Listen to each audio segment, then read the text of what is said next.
Welcome students. आज electrochemistry के chapter में इलेक्ट्रोकेमिकल सेल डिस्कस करेंगे हम। ये बहुत इंपॉर्टेंट टॉपिक है क्योंकि कुछ पार्ट आपने वैसे +1 में भी पढ़ा होगा, तो इसी को थोड़ा सा आपको +2 में भी फिर से रिपीटेड है, तो इसको मैं थोड़ा सा डिटेल में डिस्कस करूंगा। इलेक्ट्रोकेमिकल सेल क्या है?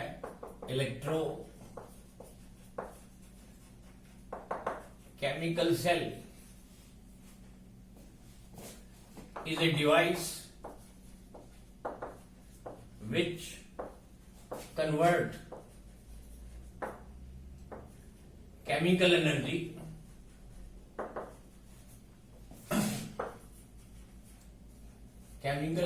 into electrical energy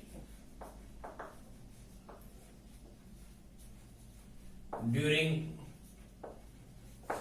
a redox reaction। जब रिडॉक्स रिएक्शन होता है, ऑक्सीडेशन रिडक्शन होती है, तो लॉस और गेन ऑफ इलेक्ट्रॉन होता है, तो इलेक्ट्रिसिटी प्रोड्यूस होती है, इलेक्ट्रॉन का फ्लो होता है और इलेक्ट्रिसिटी प्रोड्यूस होती है। तो रिडॉक्स रिएक्शन में ऑक्सीडेशन प्रोसेस क्या होती है? Loss of electron. Loss of electrons it occurs at anode के ऊपर होता है, और रिडक्शन गेन ऑफ इलेक्ट्रॉन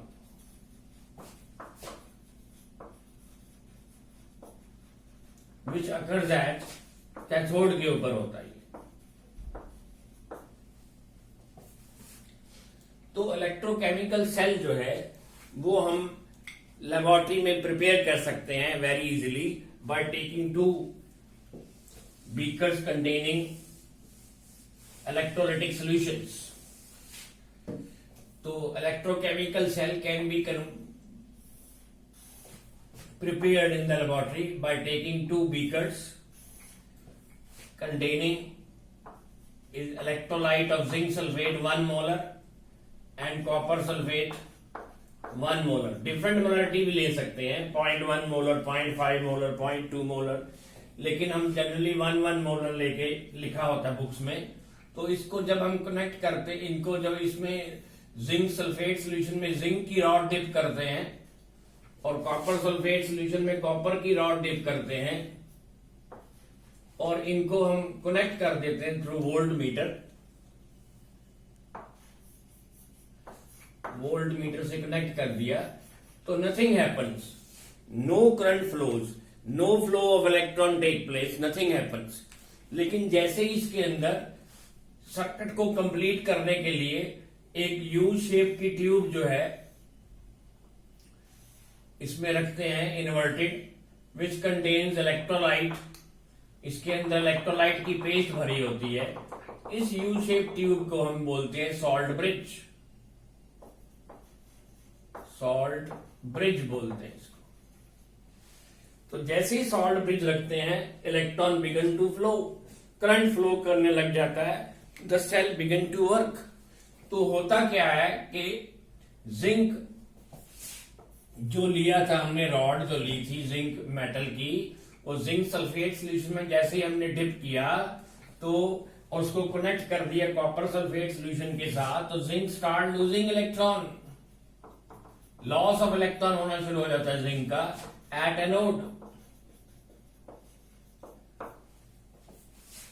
और जिंक की रॉड जो है एक्वस सोल्यूशन में टूट के डिसॉल्व होकर सोल्यूशन के अंदर आ जाते हैं zinc ions, zinc +2 ion, zinc +2 ion, और जो इलेक्ट्रॉन्स हैं वो रॉड के ऊपर ही रह जाते हैं।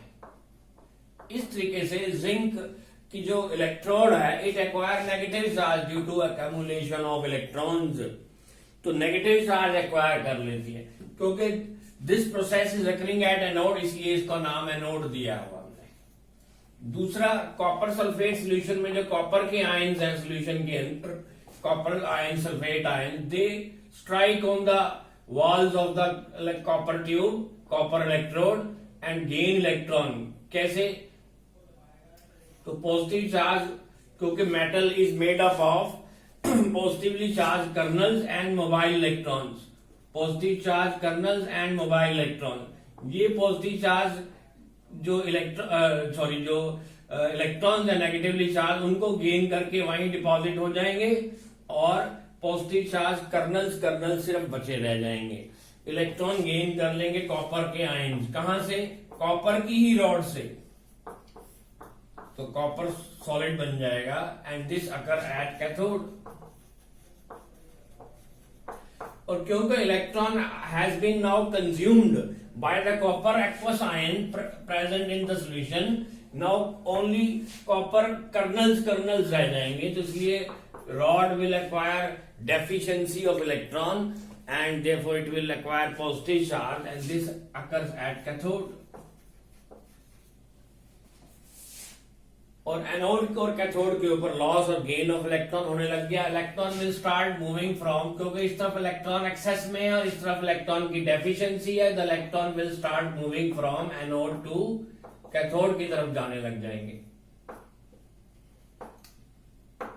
And current is flowing in a direction opposite current, conventional current C is flowing in a direction opposite to the flow of electron। ऐसा माना गया है कि current flows from direction opposite to flow of electron, इसको conventional current बोलते हैं। तो overall cell reaction क्या चल रहा है कि zinc solid plus copper plus 2 ion to give 2 electron से 2 इलेक्ट्रॉन कैंसिल हो गए, zinc plus 2 ion plus copper solid, this is the cell reaction, overall cell reaction.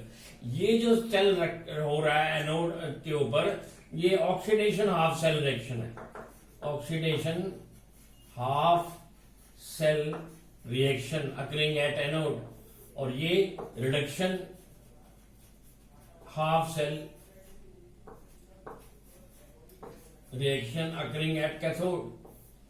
तो हाफ सेल रिएक्शन इसलिए बोलते हैं इसको क्योंकि they represent only either loss और ईदर गेन, और हाफ सेल रिएक्शन अपने आप कभी नहीं होता। क्यों? सिर्फ लॉस हो रहा हो, गेन हो ही ना रहो, तो ऐसा पॉसिबल नहीं है। सिर्फ गेन हो रहा हो, लॉस हो ना रहा हो, ऐसा नहीं होता। लॉस और गेन कंप्लीमेंट्री प्रोसेस हैं, जैसे सेलिंग और buying are also complementary processes हैं। अगर कोई चीज आप सेल करना चाहते हैं तो कोई खरीदार भी होना चाहिए, कोई बायर भी होना चाहिए। अगर आप कोई चीज खरीदना चाहते हैं तो कोई सेल करने वाला भी होना चाहिए, तभी आप सेल परचेज को कंप्लीट प्रोसेस मानेंगे। इसी तरीके से लॉस अकेला होगा नहीं हाफ सेल, गेन अकेला होगा नहीं हाफ सेल। हाफ सेल जब कंबाइन करते हैं तो कंप्लीट सेल रिएक्शन बन जाता है, कंप्लीट सेल रिएक्शन ये बन जाएगा नीचे जो लिखा है हमने, zinc solid plus copper ion to give zinc ion plus copper solid. तो अब आप देखें कि ये इलेक्ट्रोकेमिकल सेल में सॉल्ट ब्रिज का क्या फंक्शन है, फंक्शन ऑफ सॉल्ट ब्रिज, ये बहुत इंपॉर्टेंट है। फंक्शन ऑफ सॉल्ट ब्रिज मैं फिर से आपको ये डिस्कस करूंगा क्योंकि +1 में भी है ये टॉपिक, +2 में भी है। फंक्शन ऑफ सॉल्ट ब्रिज, अगर सॉल्ट ब्रिज नहीं रखते तो सेल डज नॉट वर्क। क्यों नहीं वर्क करता? क्योंकि जो जिंक आयन सल्फेट आयन हमने सॉल्यूशन में ले रखे हैं, zinc ion sulphate ion,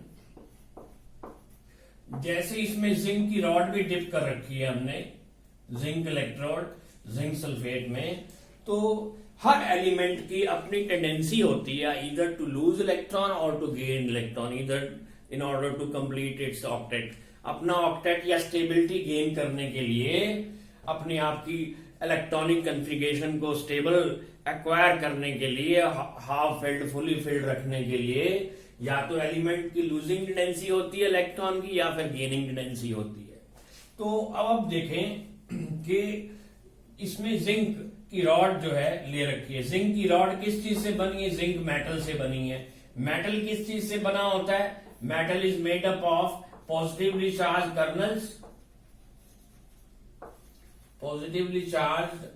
kernels, KERNELS, and mobile electrons. कई बच्चों को ये मेटालिक बॉन्डिंग नहीं पढ़ रखी होगी, तो every metal is suppose to be made up of positively charge kernels and mobile electron से बना होता है। तो मतलब पॉजिटिव चार्ज कर्नल्स और मोबाइल इलेक्ट्रॉन से इलेक्ट्रॉन ये साथ में, तो simultaneous attraction between the positive charge kernels and mobile electron make the metal crystal lattice बनाता है।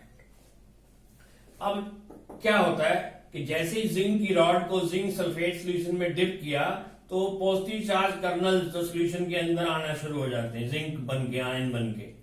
तो zinc plus 2 ion, zinc plus 2 ion नीचे सोल्यूशन में आने लग जाएंगे और इलेक्ट्रॉन रॉड के ऊपर ही रह जाते हैं। तो होता क्या है कि this metal acquire negative charge plate and the solution acquire positive charge solution बन जाए। सोल्यूशन जो है in the half cell beaker के अंदर वो न्यूट्रल नहीं रहेगा, पॉजिटिव चार्ज बन जाएगा, बिकॉज पॉजिटिव चार्ज कर्नल्स जो हैं सारे इकट्ठे हो गए सोल्यूशन के अंदर। तो पॉजिटिव चार्ज सोल्यूशन में इकट्ठे हो गए, solution does not remain neutral. और जो है जिंक इलेक्ट्रोड के ऊपर जो है नेगेटिव चार्ज इकट्ठा हो गया, तो चार्ज सेपरेशन इकट्ठा हो गया। चार्ज सेपरेशन जो है प्रोड्यूस हो गया, एक तरफ रॉड नेगेटिव बन गई, सोल्यूशन पॉजिटिव बन गया।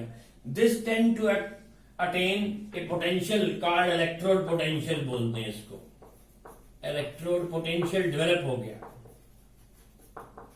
इलेक्ट्रोड पोटेंशियल डेवलप हो गया x volt.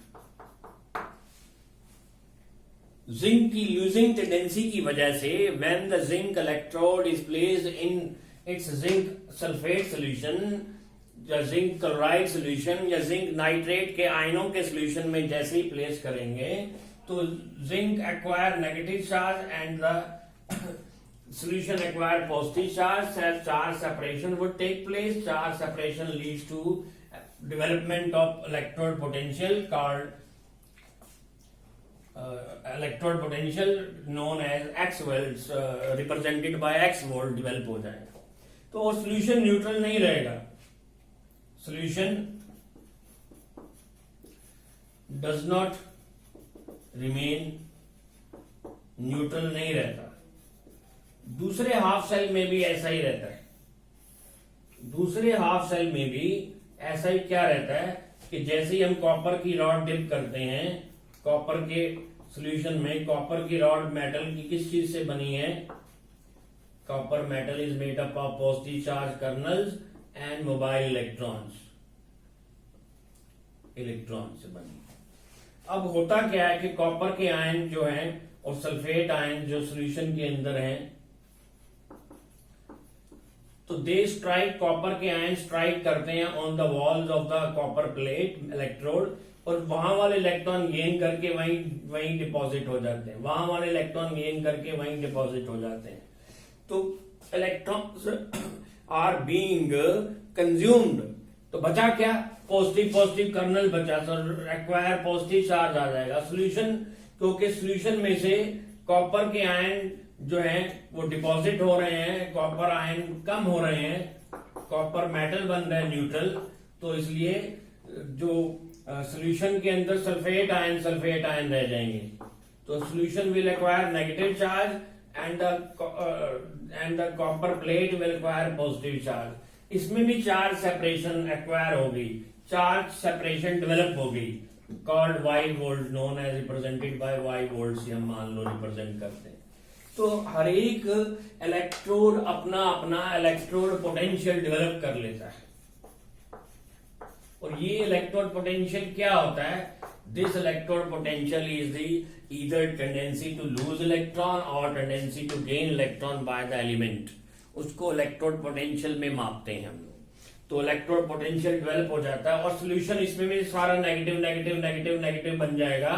Solution does not remain neutral, solution does not remain neutral नहीं रहेगा। तो सॉल्ट ब्रिज क्या करता है? Function of salt bridge is to make the solution neutral. पहले न्यूट्रल नहीं था, इधर जिंक आयन ज्यादा थे, तो इस सॉल्ट ब्रिज के अंदर क्या रखा हुआ है हमने, बताना भूल गया, कुछ भी रख सकते हैं, जैसे कोई इलेक्ट्रोलाइट K2SO4 रख लिया हमने, NaNO3 रख सकते हैं, NaCl रख सकते हैं, ऐसा सॉल्ट रख सकते हैं कि जो कि जिंक आयनों के साथ रिएक्ट ना करे, जिंक आयनों के साथ रिएक्ट करके प्रेसिपिटेट वगैरह ना बनाए। तो जिंक में इसमें पोटेशियम सल्फेट ले लिया, तो होगा क्या, इधर जिंक आयन टूट टूट के पॉजिटिव चार्ज कार्बन सोल्यूशन में आ रहे हैं, तो इधर से सल्फेट आयन जो है, सल्फेट आयन आ रहे हैं, तो जिंक सल्फेट फिर बनता जाता है न्यूट्रल। जितने जिंक आयन टूट टूट के सोल्यूशन के अंदर आते जा रहे हैं, तो सॉल्ट ब्रिज में से जो है सल्फेट आयन यहां इधर से आ रहे हैं। और दूसरा जो है, इस तरफ क्या हो रहा है, कॉपर के आयन डिपॉजिट हो रहे हैं, कॉपर की प्लेट के ऊपर कॉपर आयन कम पड़ रहे हैं, तो उसकी जगह पे पोटेशियम आयन आ रहे हैं, 2 पोटेशियम आयन आ जाएंगे, तो ये पोटेशियम आयन आ जाएंगे, 2 पोटेशियम आयन, तो उसको बैलेंस कर लेंगे। पॉजिटिव चार्ज जितना कम हो रहा है उतना पोटेशियम के आयन वहां से वापस आ रहे हैं सोल्यूशन के अंदर, तो solution in both the beakers become neutral हो जाता है। तो फंक्शन ऑफ सॉल्ट ब्रिज क्या हुआ, फंक्शन ऑफ सॉल्ट ब्रिज मैं बोल देता हूं कि द सोल्यूशन जो है, salt bridge helps in maintaining the neutrality of the solution by supplying oppositely charged ions from the electrolyte taken in the salt bridge।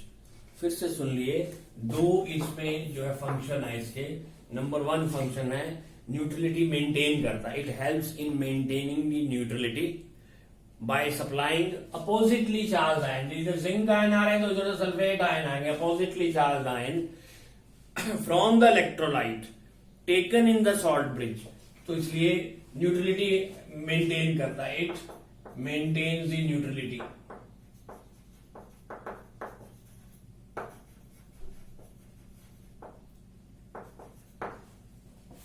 तो इधर कॉपर आयन डिपॉजिट हो रहे हैं, तो कॉपर की जगह के ऊपर पोटेशियम आयन सॉल्यूशन में पॉजिटिव चार्ज आ जाता है, तो सल्फेट आयन जो है वो ज्यादा हो रहे थे, उसको बैलेंस करने के लिए पोटेशियम आयन आ रहे हैं, तो इस तरीके से न्यूट्रलिटी मेंटेन होती है। दूसरा इसका सॉल्ट ब्रिज का फंक्शन क्या है कि it helps in completing the inner circuit, it completes the inner circuit.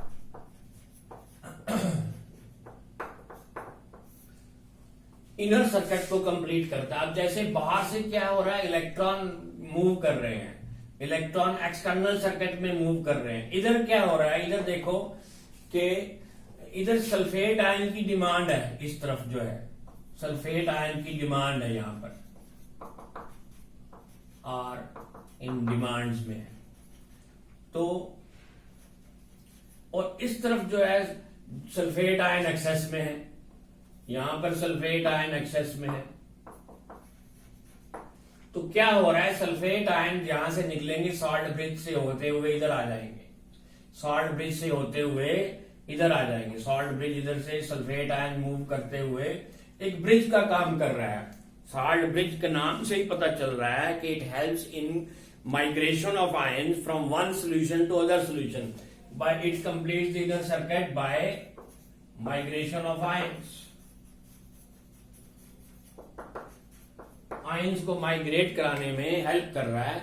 इधर सल्फेट आयन की ज्यादा एक्सेस में है क्योंकि कॉपर आयन तो डिपॉजिट होते जा रहे हैं, सल्फेट आयन बचते रहे हैं, उसको सल्फेट को इधर से इधर जाने में ब्रिज का काम कर रहा है। और उसकी वजह से क्या हो रहा है, ions also helps in conducting the electricity, तो ions helps in conducting the electricity, therefore inner circuit complete हो रहा है। बाहर से इलेक्ट्रॉन से आउटर सर्किट, इधर से इनर सर्किट, इधर से आउटर सर्किट, इधर से इनर सर्किट कंप्लीट हो रहा है। तो इसकी वजह से जो है सेल वर्क करता है। अब ये तो मैंने आपको बता दिया सॉल्ट ब्रिज का फंक्शन वगैरह, ये आप लोगों ने +1 में भी पढ़ रखा होगा, मैंने फिर से करवा दिया आपको ताकि आप इसको समझ सके। अब आप देखें, अब आगे चलते हैं। इलेक्ट्रोड पोटेंशियल मैंने बताया क्या होता है।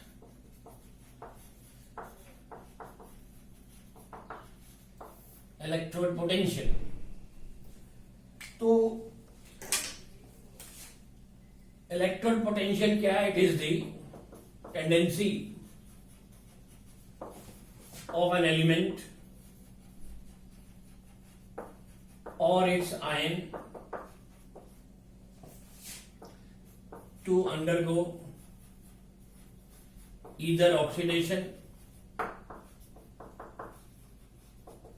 loss of electron मतलब के, और gain of electron, और reduction, gain of electron.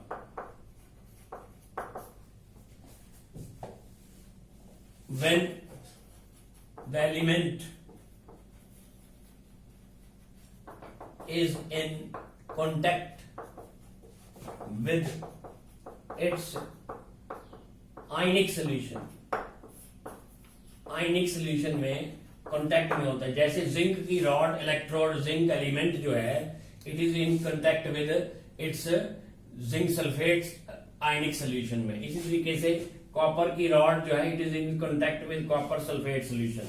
तो या तो एलिमेंट की लूजिंग टेंडेंसी होती है, या इट्स आयनों की, इनके आयनों की गेनिंग टेंडेंसी भी होती है। जैसे कॉपर आयन गेन कर रहे हैं तो जिंक एलिमेंट लूज कर रहा है, तो एक एलिमेंट की लूजिंग टेंडेंसी होती है, एक की गेनिंग टेंडेंसी होती है। तो ये इलेक्ट्रोड पोटेंशियल क्या चीज है, ये हर एलिमेंट में मौजूद होता है। तो अब आप देखें कि एनोड के ऊपर यहां पर जिंक और जिंक सल्फेट सॉल्यूशन के बीच में क्या हो रहा है, चार्ज सेपरेशन हो गई।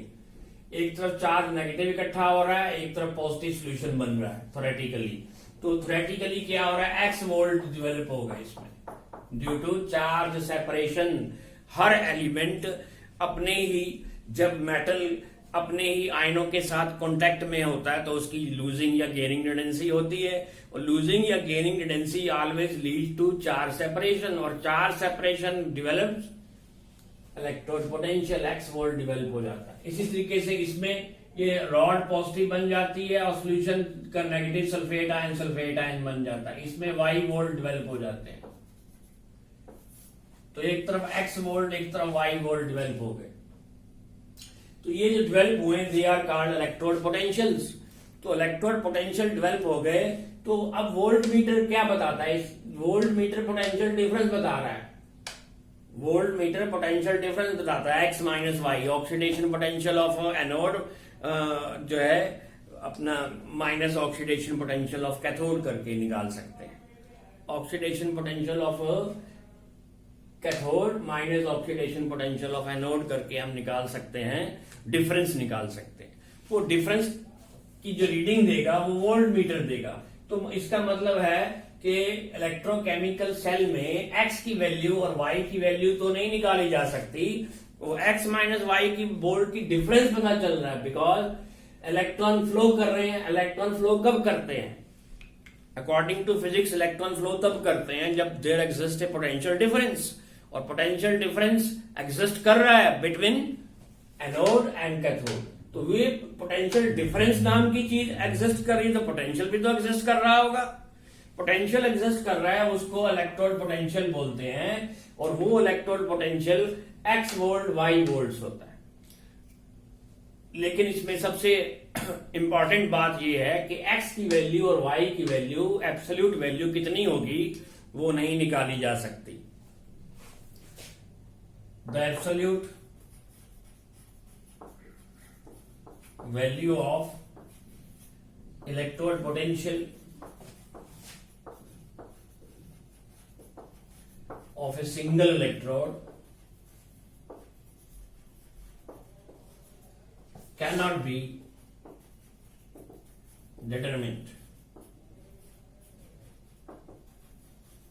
वो नहीं निकाल सकती, बिकॉज क्यों नहीं निकाल सकते, बिकॉज ऑक्सीडेशन पोटेंशियल क्या होता है, इधर लॉस ऑफ इलेक्ट्रॉन और gain of electron. Because electrode potential is a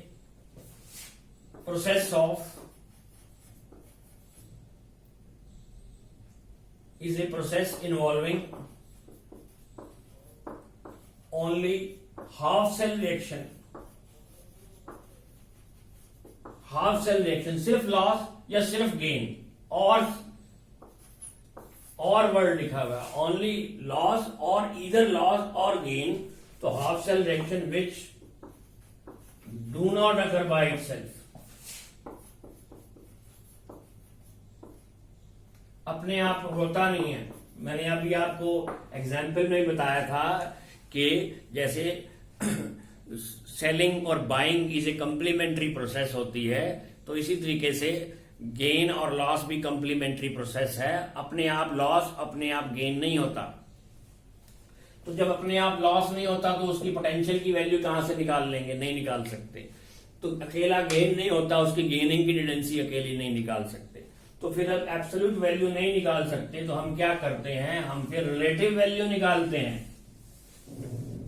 अब हम रिलेटिव वैल्यू निकालते हैं कि हमें पता है कि इलेक्ट्रोकेमिकल सेल जो है वो पोटेंशियल डिफरेंस बताता है, तो इधर x माइनस वाई बताता है। अगर कोई यहाँ पे ऐसा एलिमेंट ले लें, कोई जिसमें कोई ऐसा एलिमेंट चेंज कर दें, कॉपर ना लें, कोई दूसरा एलिमेंट ले लें जिसकी वैल्यू हमें ऑलरेडी पता हो, या हम अपनी तरफ से फिक्स कर लें कि इतनी रेफर कर लेते हैं, तो उसकी वैल्यू को 0 वोल्ट 0.0 वोल्ट ले लें, तो वो कौन है ऐसा एलिमेंट जिसको हम 0.00 वोल्ट लेंगे उसको, तो वोल्ट मीटर क्या बताएगा? x minus 0 is equal to X की वैल्यू पता चल जाएगी हमें। कोई ऐसा एलिमेंट सिलेक्ट कर लेते हैं जिसकी वैल्यू हम स्टैंडर्ड मान लेते हैं 0 हो, और वो स्टैंडर्ड 0 कौन है? Standard hydrogen electrode, standard hydrogen electrode SHE at 298 Kelvin, 1 atmospheric pressure of hydrogen gas and 1 molar H ion concentration, its value is taken या chosen as 0 वोल्ट मानी जाती है। देखो जैसे जिंक मेटल है, अपने ही आयनों के साथ कांटेक्ट में है, तो अपनी कुछ वैल्यू डेवलप करेगा x वोल्ट। इसी तरीके से यहां पर अब हम चेंज कर देते हैं, कॉपर नहीं लेंगे, अब यहां पर हम स्टैंडर्ड हाइड्रोजन इलेक्ट्रोड लेंगे। वो क्या है कि एक ऐसा ही बीकर लेते हैं, इसमें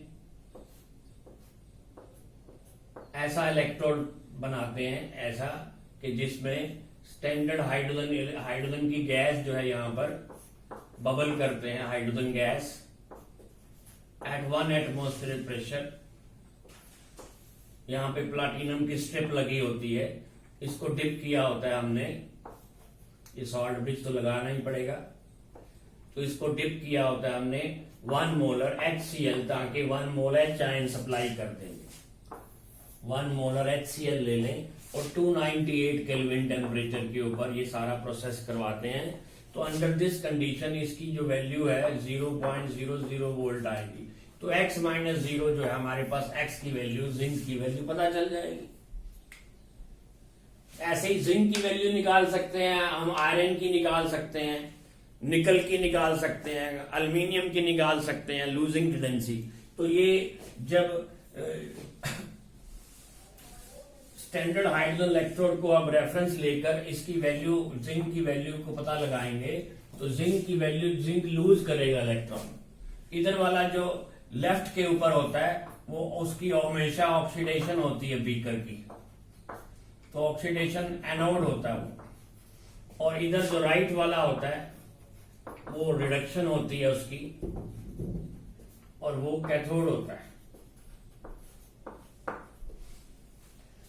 लॉस और गेन, जिंक लूज करेगा तो जिंक की लूजिंग टेंडेंसी पता चलेगी हमें।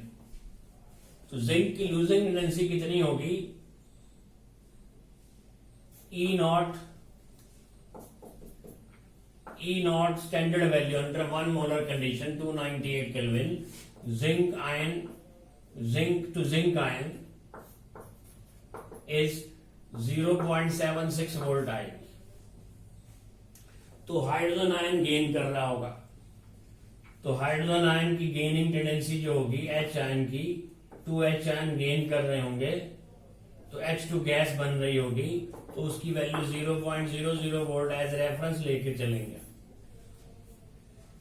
जिंक टू जिंक आयन जा रहा है, zinc to zinc plus 2 ion में लॉस ऑफ इलेक्ट्रॉन, ऑक्सीडेशन हो रही है इतनी, तो इसी तरीके से आयरन की वैल्यू निकाल लेंगे। Fe to Fe plus 2 ion loss कर रहा है कितनी, 0.45 वोल्ट। इसी तरीके से E नॉट ऑफ निकल निकाल लेंगे, निकल to nickel plus 2 ion 0.25 volt. ये सारे एलिमेंट लूज कर रहे होंगे, तो H पॉजिटिव आयन जो दूसरी तरफ राइट की तरफ हमने कनेक्ट कर रखा होगा, H पॉजिटिव आयन गेन कर रहे होंगे। इसी तरीके से जो है दूसरे एलिमेंट लाइक एल्यूमिनियम लूज कर रहा होगा, 1.66 वोल्ट आएगा। E naught of the sodium ion lose कर रहा होगा, सोडियम से सोडियम आयन, तो 2.71 वोल्ट आ जाएगा। E नॉट ऑफ जो है लिथियम टू लिथियम आयन आ जाएगा, 3.05 वोल्ट आ जाएगा। ये सारी वैल्यूज जो है मेरे को याद है, मैं इसलिए लिख रहा हूं, ये एग्जैक्ट वैल्यू है, अपनी मर्जी से नहीं लिख रहा यहां पर मैं। तो ये सारे जो ये लूज कर रहे होंगे तो H आयन गेन कर रहे होंगे। अगर हम जो दूसरा कोई और एलिमेंट ले लें, जैसे कॉपर, सिल्वर और नॉन मेटल्स वगैरह ले लें, तो क्या होगा, तो उसमें उल्टा करना पड़ेगा। इस तरफ स्टैंडर्ड हाइड्रोजन इलेक्ट्रोड पोटेंशियल को रखना पड़ेगा इस बीकर में और लेफ्ट पे, और राइट के ऊपर कौन सा रखना पड़ेगा, इधर कॉपर और सिल्वर आयंस को सिल्वर की रॉड में डिप करना पड़ेगा, कॉपर की रॉड में डिप करना पड़ेगा, एक को एक में करना पड़ेगा, मतलब तो उसमें उल्टा हो जाएगा, मतलब कि ऐसे हो जाएंगे। तो स्टैंडर्ड हाइड्रोजन इलेक्ट्रोड को लेफ्ट पे लेंगे और राइट के ऊपर कॉपर को लेंगे, हम राइट के ऊपर इसको लेंगे। तो कॉपर जो राइट के होता है हमेशा रिडक्शन होती है, गेन करता है, तो गेन कौन करेगा, कॉपर आयन गेन करके E नॉट वैल्यू उसकी, E नॉट वैल्यू 0.34 वोल्ट आ जाएगी। तो लॉस कौन करेगा, अगर कॉपर आयन गेन करेंगे तो लॉस कौन करेगा, H2 गैस लॉस करेगी और H आयन बन जाएगी। ठीक है, H2 गैस लॉस करेगी, H आयन बन जाएगी और कॉपर आयन गेन करेंगे। इसी तरीके से non metal like iodide ion lose करके आयोडीन बन जाएगी, गेन करके, सॉरी उल्टा लिख दिया मैंने, I2 changes to I negative ion, तो 0.54 वोल्ट हो जाएगी। तो E naught of silver ion, तो सिल्वर 0.80 वोल्ट आ जाएगी। E naught of bromine to 2 bromide ion is equal to 1.08 volt आ जाएगी। इस तरीके से हमने एक लिस्ट बना ली। इस लिस्ट को बोलते हैं इलेक्ट्रोकेमिकल सीरीज, इलेक्ट्रोकेमिकल सीरीज बोलते हैं। लेकिन अब इस सीरीज में एक प्रॉब्लम आ गई हमें। इस सीरीज में प्रॉब्लम क्या आ गई कि जो हाइड्रोजन से ऊपर एलिमेंट लिखे हैं मैंने, ये लूज कर रहे हैं इलेक्ट्रॉन, इनका ऑक्सीडेशन पोटेंशियल बता रहा हूं मैं। This is standard oxidation potential बता रखा है, SOP, स्टैंडर्ड लॉस कर रहे हैं। तो ये सारे loss of electron, they are undergoing loss of electron, लेकिन हाइड्रोजन गेन ऑफ इलेक्ट्रॉन कर रहा है और उससे नीचे वाले भी गेन कर रहे हैं सारे। तो ये SRP स्टैंडर्ड रिडक्शन पोटेंशियल की लिस्ट बन गई है। ये तो स्टैंडर्ड वैल्यू 0 मानी हुई है, बाकी के आधे एलिमेंट हाइड्रोजन से जो ऊपर हैं वो SOP को बता रहे हैं, स्टैंडर्ड ऑक्सीडेशन पोटेंशियल बता रहे हैं, और हाइड्रोजन से जो नीचे वाले एलिमेंट की लिस्ट है वो स्टैंडर्ड रिडक्शन पोटेंशियल बता रहे हैं। अब प्रॉब्लम क्या है कि लिस्ट बन तो गई, लेकिन आधी लिस्ट कुछ और बता रही है, आधी लिस्ट कुछ और बता रही है। तो या तो सारों एलिमेंट को ऑक्सीडेशन पोटेंशियल में सारों को लिखा जाना चाहिए, या सारे के सारों को रिडक्शन पोटेंशियल में लिखा जाना चाहिए, एक जैसी सीरीज में अरेंज करना चाहिए, करना पड़ता है।